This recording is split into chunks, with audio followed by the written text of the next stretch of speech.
Գիրք Զաքարիա, գլուխ 2. Եվ ես աչքերս վեր բարձրացրի ու նայեցի, եւ ահա մի մարդ, եւ ձեռքին մի չափվելու չվան, եւ ասեցի. դու ուր ես գնում? Եվ նա ասեց ինձ. Երուսաղեմը չափելու,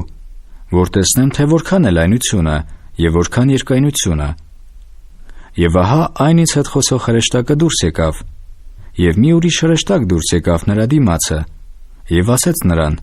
վազիր, ասիր այս տղային, թե լայնարձակ պիտի բնակվե Երուսաղեմը իրանում եղած մարդկանց եւ անասնոց պատճառովը։ Եվ ես պիտի նրա համար հրեղեն Պարիսպ լինեմ շուրջանակի, ասում է Տերը, եւ փառած համար պիտի լինեմ նրանում։ Այ, էլ փախեք Հյուսիսի երկրիցը, ասում է Տերը, որովհետև երկնքի 4 հողմերին պես ցրվել եմ ձեզ, ասում է Տերը։ Այ Սիոն, ազատիր քեզ, որ բնակվում ես Բաբիլոնի աղջկա մոտ, որովհետև այսպես է ասում զորած Տերը. Փառքի ետևից ուղարկել է նա ինձ ձեզ կողոպտող ազգերի մոտ, որովհետև ձեզ դպչողը նրա աչքերի բիբին է դպչում, որովհետև ահա ես իմ ձեռքը շարժելու եմ նրանց վրա, եւ նրանք պիտի իրանց ծառաներին ավար դառնան,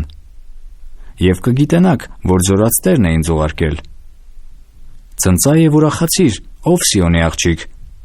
որովհետև ահա ես գալիս եմ ու կբնակվեմ քո միջումը, ասում է Տերը։ Եվ այն օրը շատ ազգեր Տիրոջն են հարելու,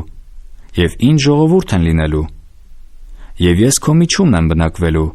եւ դու կգիտենաս, որ զորած Տերն է ինձ ուղարկել քեզ մոտ։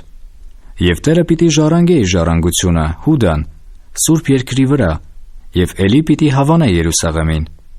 Լռե ամեն մարմին Տիրոջ առաջին, որ նա զարթնեց իր սուրբ բնակությունիցը։